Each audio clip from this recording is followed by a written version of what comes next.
Kilatan cahaya terlihat di langit malam selama aksi unjuk rasa Iran. Sistem pertahanan udara dilaporkan diaktifkan di sebelah barat Teheran, Iran.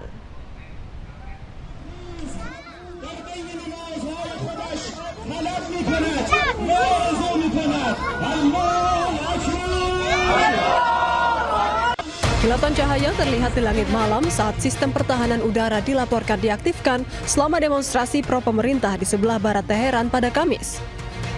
Media Iran melaporkan pertahanan udara Teheran diaktifkan untuk melawan target. Dilaporkan juga bahwa sistem pertahanan udara diaktifkan di wilayah timur dan barat Teheran. Hingga kini, baik Amerika Serikat maupun Israel belum memberikan komentar terkait laporan aktivitas udara di wilayah udara Iran.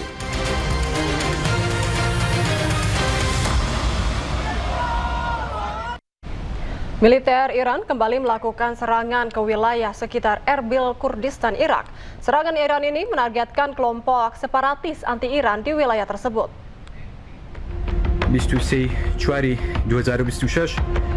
Sebuah video ledakan besar terjadi di wilayah sekitar Erbil, Kurdistan, Irak. Ledakan tersebut akibat serangan yang dilakukan militer Iran untuk menghancurkan kelompok separatis atau teroris anti-Iran.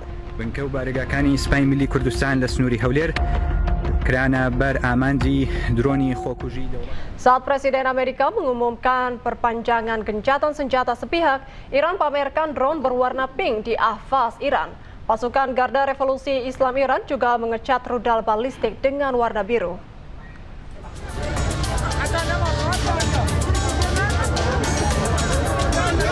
Iran pamerkan drone Shahed 136 berwarna pink di Ahvaz, Iran.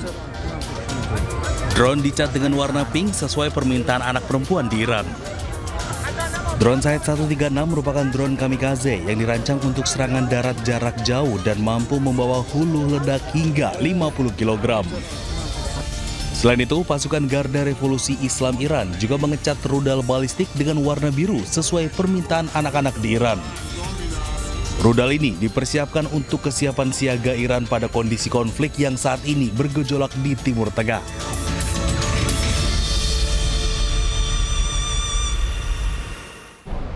Presiden Brazil Luiz Inácio Lula da Silva lontarkan candaan khusus untuk Presiden Amerika Serikat Donald Trump. Di tengah ketegangan AS dan Iran, Lula berseloroh bakal mengirimkan pohon jaboticaba Brazil kepada Trump karena tanaman tersebut dikenal memiliki efek menenangkan.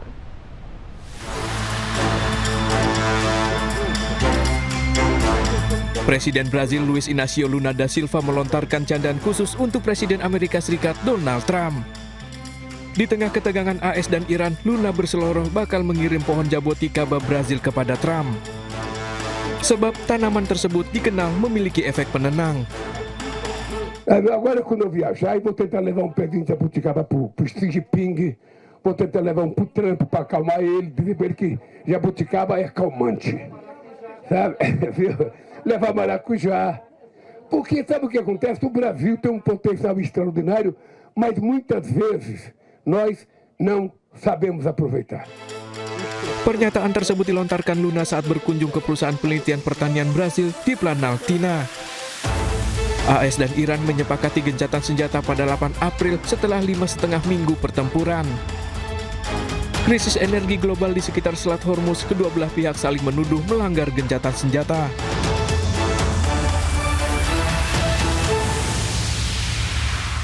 Pimpinan tertinggi Gereja Katolik sedunia, Paus Leo, mengkritik sikap pelin-pelan Amerika Serikat terkait perundingan dengan Iran dan memperingatkan agar tidak memperdalam korban jiwa akibat konflik.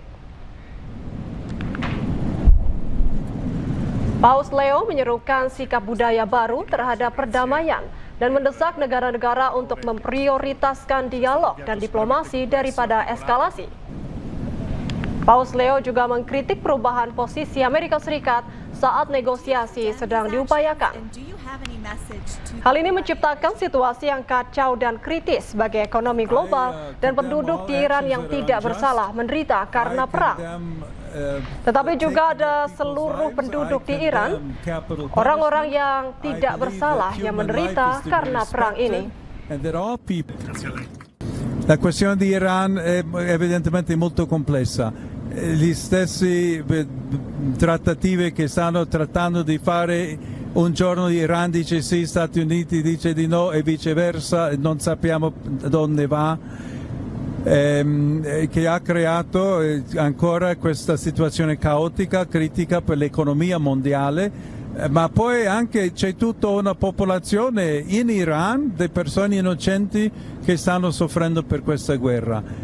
Se il cambio di regime sì o no, non è chiaro quale è il regime in questo momento, dopo i primi giorni degli attacchi di Israele e Stati Uniti contro l'Iran. Piuttosto vorrei incoraggiare la continuazione del dialogo per la pace. Le parti che partecipino, che cercano, che mettono tutti gli sforzi per promuovere la pace, la minaccia della guerra, che si rispetti il diritto internazionale. Kerusakan parah terjadi di landasan pacu Bandara Internasional Mehrabat Teheran. Hal tersebut terungkap saat Iran kembali membuka bandara-bandara utama. Landasan pacu Bandara Internasional Mehrabat di Teheran, Iran mengalami kerusakan parah. Rekaman video menunjukkan puing-puing berserakan dan sejumlah pesawat hancur dan hangus di landasan pacu. Bagian dalam bangunan pun juga terlihat hancur akibat serangan militer. Kerusakan terungkap saat Iran akan kembali membuka bandara-bandara utama di seluruh Iran usai gencatan senjata dengan Amerika Serikat. Pemirsa, Anda kembali menyaksikan Breaking News. Menteri Pertahanan Israel Katz, menyatakan negaranya siap melanjutkan perang terhadap Iran. Israel tinggal menunggu lampu hijau dari Amerika Serikat untuk memulai operasi.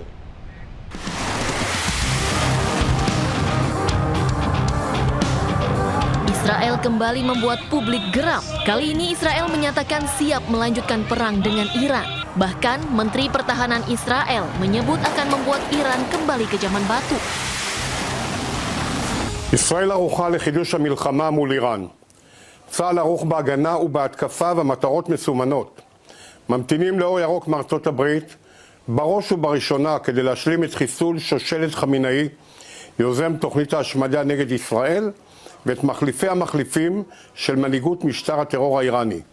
ובנוסף, להחזיר את איראן לעידן החושך והאבן, על ידי פיצוץ מתקני האנרגיה והחשמל המרכזיים, וריסוק התשתיות הלאומיות הכלכליות. Sementara itu, Komandan Angkatan Darat Iran memperingatkan musuh agar tidak meremehkan kekuatan militer Iran. Peringatan ini menegaskan kesiapan tempur Iran di tengah ketegangan kawasan. Presiden Amerika Serikat Donald Trump menyatakan tak akan menggunakan senjata nuklir ke Iran. Trump juga mengatakan perang sebentar lagi berakhir karena Iran tak tahu siapa pemimpinnya. No, we don't need it. Why do I need it? Why would a stupid question like that be asked? Why would I use a nuclear weapon when we've totally, in a very conventional way, decimated them without it? No, I wouldn't use it. A nuclear weapon should never be allowed to be used by anybody. So I can only tell you this: it'll end. I don't think it'll be very long, by the way. They're delaying it because we don't know who to deal with. They are in. They know who the leader is in this country. We don't know who the leader is in Iran. Because remember, regime change. Khomeini is gone. He's gone to greener pastures. He's gone, and all of his team is gone. Then a second group came in. They're all gone. And now you have the third group. And they're a little concerned about being gone, too. Israel diduga terus menekan Amerika Serikat untuk memberikan lampu hijau dalam langkah militer terhadap Iran. Di sisi lain, Iran memilih strategi perang jangka panjang untuk membuat Amerika kapok. Seperti dalam cuplikan dialog bersama praktisi dan pengajar hubungan internasional Dina Prapto Raharja berikut ini. Kalau tokoh yang dianggap lebih senior di antara Amerika dengan Israel itu adalah Amerika Serikat. Dan Amerika Serikat jelas nggak mau kehilangan pamor tersebut. Waktu yang tersedia buat Presiden Donald Trump dari negaranya itu masih ada waktu sampai 1 Mei. Jadi karena dia tidak izin kepada Kongres untuk mendeklarasikan perang dengan Iran, waktu yang dibolehkan untuk dia mencapai victory gitu, mencapai kemenangan itu sampai tanggal 1 Mei. Sesudah 1 Mei tidak ada kemajuan yang berarti. Kalau publik di Amerika Serikat, khususnya di Kongres yang duduk di Kongres, di Senat dan di House itu merasa tidak ada kemajuan, tidak perlu invest uang lebih banyak lagi karena Trump minta kenaikan 44% ya untuk anggaran pertahanan dengan mengambil mata-mata anggaran yang sifatnya untuk kesejahteraan rakyat dipindah ke mata anggaran pertahanan. Kalau nggak ada kemajuan berarti dia hanya punya waktu 60 hari untuk menarik seluruh pasukan dari Timur Tengah. Nah, 60 hari itu kan berarti jatuhnya kalau di awal Mei ya Juni, kira-kira Juni akhir itu deadline-nya. Jadi kita bisa membayangkan dengan yang dilakukan oleh Amerika Serikat saat ini adalah memastikan bahwa masih ada ditunjukkan satu kegigihan dari Amerika Serikat untuk terus lanjut menekan Iran. Kalau Israel itu nggak perlu ditanya lagi. Israel itu memang masih berniat sangat keras untuk menghabisi Iran, bahkan juga Lebanon sebenarnya.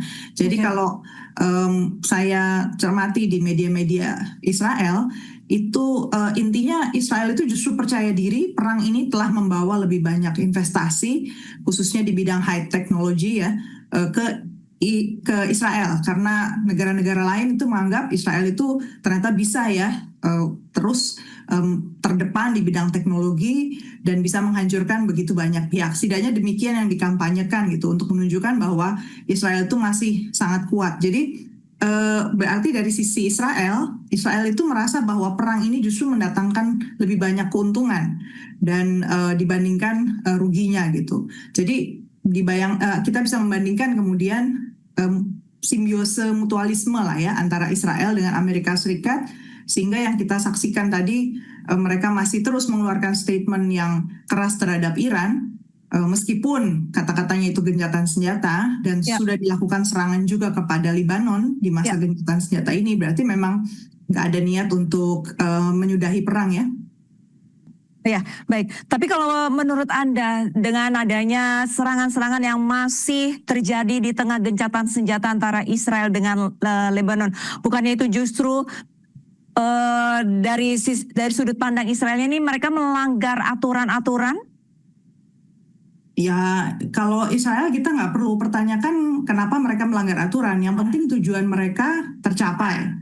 Lebanon itu posisinya menurut saya akan digazakan. Jadi dibuat sedemikian rupa, berlahan tapi pasti wilayahnya diambil alih, dikuasai sepenuhnya oleh Israel. Karena walaupun statusnya juga gencatan senjata dan katanya perpanjangan sampai 3 minggu ke depan, faktanya kemarin ada serangan terhadap jurnalis dan juga membunuh 5 orang yang lain gitu ya, tewas. Kemudian bangunan-bangunan masih dihancurkan di Lebanon Selatan dan kehadiran tentara Israel juga masih ada di sana. Jadi mereka itu tetap fix ya dengan tujuannya mengambil alih kekuasaan di Lebanon dengan alasan Hezbollah. Kalau saya melihatnya mulai bahwa memang niatnya itu bukan Hezbollah per se ya, tapi mengambil alih Lebanon. Israel ingin mengambil alih Lebanon. Tapi kalau misalkan kita lihat Israel ini dengan gagah menyatakan bahwa mereka siap berperang jika ada pernyataan ataupun restu dan lampu hijau dari Amerika. Tanggapan Anda ini hanya gertakan atau memang mereka siap? Mereka siap. Mereka apapun yang terjadi pasti akan melakukan itu. Bahkan yang saya bayangkan Israel itu akan menekan Amerika Serikat untuk memberi lampu hijau. Jadi mungkin bahasa yang disampaikan kepada Presiden Donald Trump adalah walaupun kamu nggak bisa, kita bisa nih jalankan apa yang tidak bisa kamu lakukan. Dengan demikian Iran juga akan tetap tertekan karena sekutunya yang ada di Timur Tengah itu semakin dalam posisi terpojok. Jadi ini kan mereka main di banyak lini ya supaya Iran itu juga kekurangan lah sumber daya, dianggapnya itu akan makin lemah. Tapi ya seperti saya pernah sampaikan ya, perang ini menjadi berkepanjangan juga bukan semata-mata karena Israel, tapi Iran juga ingin memastikan bahwa Amerika kapok gitu ya. Tapi Mbak Dian, kalau misalkan tadi sesuai dengan pernyataan Anda, Israel menganggap bahwa perang ini justru menguntungkan Israel, di sisi lain Amerika juga beranggapan seperti itu. Lantas, apakah ada kemungkinan bahwa kedua negara ini memang sengaja memperpanjang masa durasi peperangan? Justru kalau menurut saya sebenarnya Amerika Serikat nggak punya banyak pilihan. Di dalam negeri Amerika Serikat itu kondisi ekonomi jauh lebih buruk dibandingkan apa yang dinarasikan oleh Presiden Donald Trump dan anggota kabinetnya. Tapi kalau dari segi Israel, mereka itu ekonominya beda soalnya ya.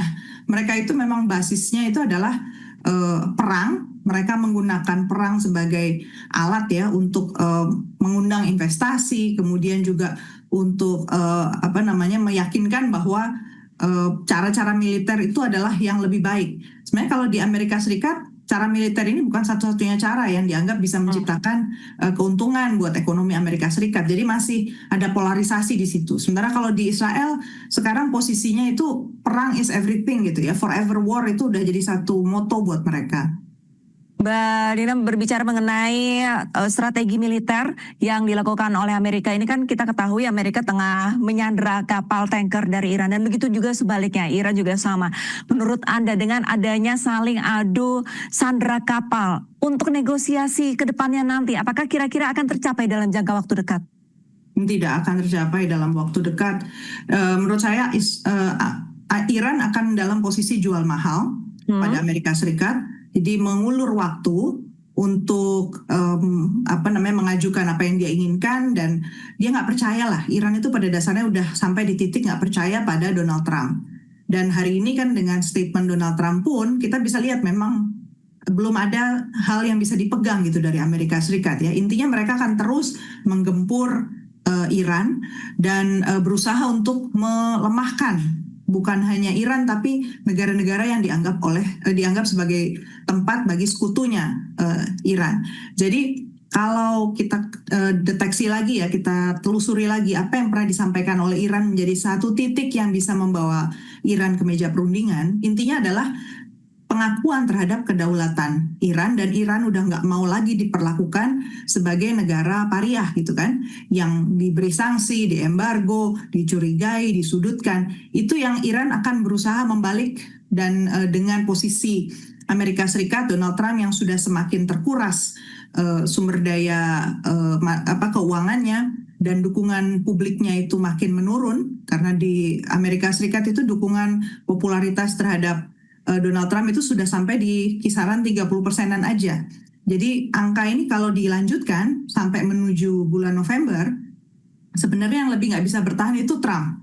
Kalau Iran, walaupun dibilang bahwa kepemimpinannya terbelah lah segala macam, faktanya mereka nggak punya batas waktu, mau mengulur sampai kapanpun, yang penting mereka bisa memainkan posisi strategis mereka di Selat Hormuz, itu mereka akan berlanjut gitu.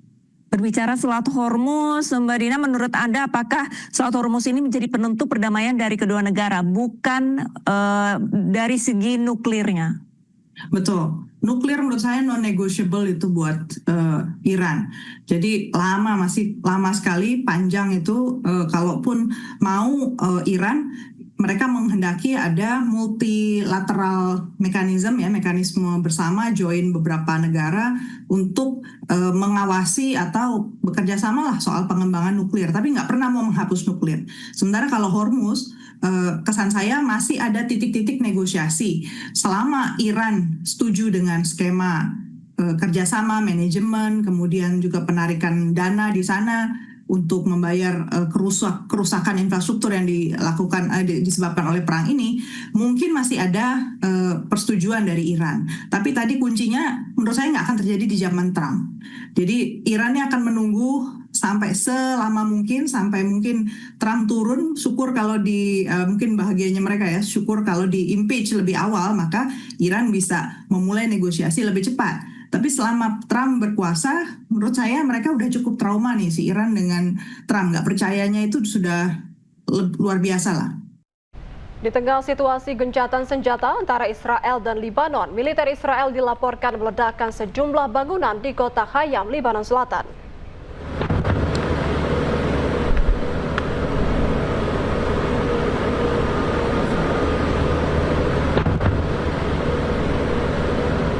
Ledakan terjadi di wilayah perbatasan yang selama ini menjadi titik panas konflik. Saksi mata menyebut suara ledakan terdengar kuat diikuti kepulan asap tebal dari lokasi kejadian.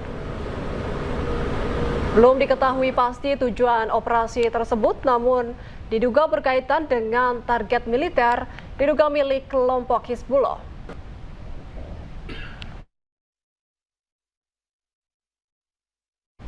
Sebuah pesawat tanpa awak atau drone milik Israel ditembak jatuh di langit Lebanon.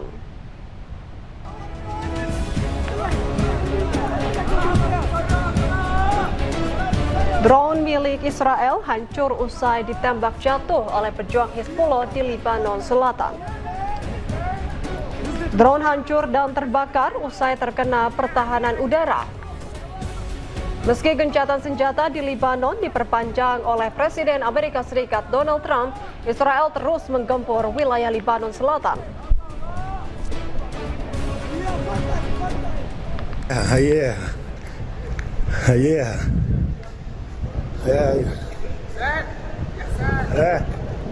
Sementara itu, sebuah rekaman video menunjukkan bagian dari puing-puing drone atau pesawat tak berawak. Drone tersebut diduga ditembak jatuh di atas langit kota Burj El Shamali, Lebanon Selatan. Hingga kini belum diketahui adanya korban jiwa atau luka-luka akibat insiden tersebut.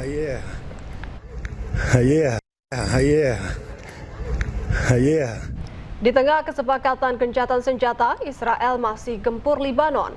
Serangan udara terus berlanjut.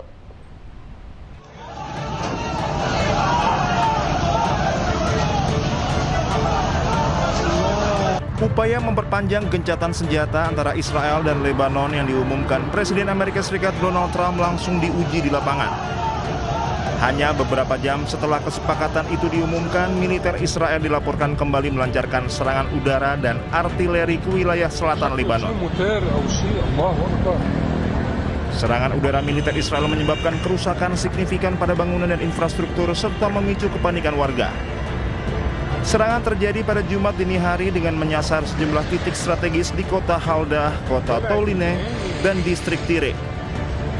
Kondisi ini menambah daftar pelanggaran gencatan senjata yang sejak awal memang sudah rapuh, terutama karena faktor Hizbullah yang menolak kesepakatan tersebut. Serangkaian serangan ini terjadi tak lama setelah Presiden Donald Trump mengumumkan Israel dan Lebanon sepakat memperpanjang gencatan senjata selama 3 pekan, hasil dari pembicaraan tingkat duta besar di Gedung Putih. Ratusan warga Lebanon menghadiri pemakaman Amal Khalil, seorang jurnalis perempuan. Sebelumnya Amal Khalil tewas dalam serangan udara Israel di Lebanon Selatan. Pemakaman Amal Khalil di Al-Baisariyah, Lebanon Selatan, dipadati ratusan pelayat. Peti jenazah yang diselimuti bendera Lebanon diarak warga. Para pelayat, terutama perempuan, meneriakkan slogan perlawanan selama prosesi pemakaman berlangsung. Rekan-rekannya mengenang Khalil sebagai sosok yang berperan besar untuk membantu peliputan di Lebanon Selatan. Pemerintah Lebanon mengecam serangan yang menargetkan jurnalis sebab melanggar hukum humaniter internasional.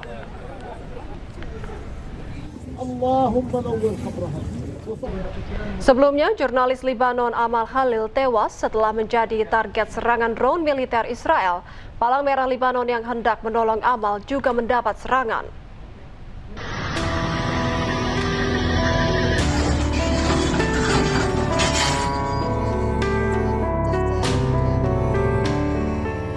Amal Khalil, jurnalis wanita Lebanon ini tewas saat berlindung bersama rekan-rekan sesama jurnalis. Jenazahnya ditemukan di bawah reruntuhan beberapa jam kemudian. Setelah jenazahnya berhasil ditemukan, kemudian dievakuasi ke kampung halamannya di Baisariyah, Lebanon Selatan. Amal Khalil tengah meliput di artileri Lebanon bersama jurnalis lainnya dan diserang drone militer Israel. Amal bersama rekannya Zainab menjadi target serangan drone Israel yang meledak di depannya. Amal dan Zainab selamat saat serangan pertama berlari mencari perlindungan di sebuah rumah, namun kembali diserang drone hingga tewas. Rekan sesama jurnalis Lebanon memberi kesaksian Amal memang sudah ditarget Israel. Hi, I'm reporting to you from Beirut. I can't believe I have to make another video to announce the death of a colleague and a friend of mine. Amal Khalil, who was a correspondent for Al Akhbar and one of the loudest voices of truth here in Lebanon, was executed by the Israeli army in a targeted airstrike in the town of Al-Tiri. After a drone strike happened in front of her, she was with another colleague and they went to seek shelter inside of a house. 2 men were killed in that drone strike, and when Amal and Zainab went to seek shelter in this house, she was able to reach out to some of the colleagues to let them know where she was. So everyone was aware. The Red Cross, UNIFIL, people in the government knew that she was there. And the Israeli army prevented the Red Cross from reaching them with live ammunition and stun grenades. Surat kabar harian Al Akhbar tepatnya bekerja membuat tribut untuk mengenang sosok Amal. Sebelum tewas, Amal melaporkan tentang kondisi warga Lebanon yang masih terus mencari keberadaan keluarga mereka yang menjadi korban gempuran Israel di tengah negosiasi Israel dan Lebanon beberapa waktu lalu. Gencatan senjata antara Israel dengan Lebanon resmi diperpanjang 3 minggu. Rencananya Perdana Menteri Israel Benjamin Netanyahu dan Presiden Lebanon Joseph Aoun akan bertemu dalam waktu dekat.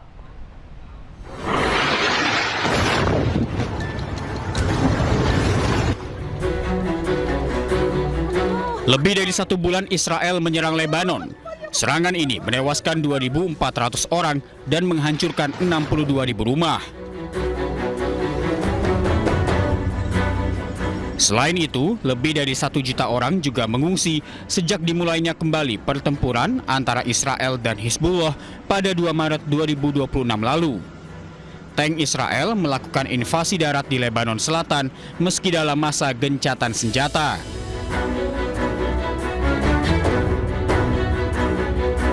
Setelah mendapat tekanan dari dunia internasional, Presiden Amerika Serikat Donald Trump mengumumkan gencatan senjata antara Israel dengan Lebanon diperpanjang selama 3 minggu. Pengumuman ini dilakukan setelah pertemuannya dengan Duta Besar Lebanon dan Israel. Kali ini, kedua negara sepakat tidak ada serangan sama sekali selama gencatan senjata.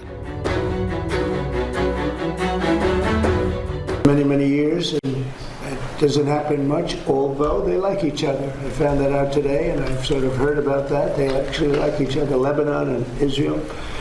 And we had a great meeting with the very high officials of Lebanon and very high officials of Israel, and we think that the President of Lebanon and the Prime Minister of Israel over the next couple of weeks will be coming here. They've agreed to an additional 3 weeks of no firing, ceasefire, no more firing. Let's see. We hope that happens. It's not going to happen between them, but they do have Hezbollah. Sebelumnya negosiasi damai antara kedua negara sempat digelar pada 15 April lalu. Sejumlah syarat pun disampaikan dalam perundingan. Salah satunya Israel meminta pemerintah Lebanon untuk melucuti senjata Hizbullah.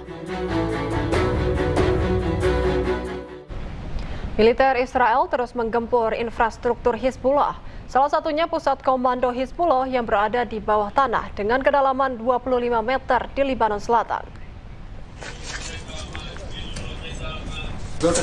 Militer Israel merangsek masuk ke sebuah pertokoan dan menyisir temuan ruang bawah tanah yang merupakan pusat komando Hizbullah di Lebanon Selatan. Dalam hal ini, tentara Israel terus berupaya melumpuhkan kemampuan operasional Hizbullah dengan menghancurkan fasilitas bawah tanah yang digunakan untuk penyimpanan senjata dan pergerakan pasukan. Fasilitas bawah tanah tersebut sering digunakan sebagai tempat pertahanan, sekaligus persembunyian selama pertempuran melawan agresi Israel.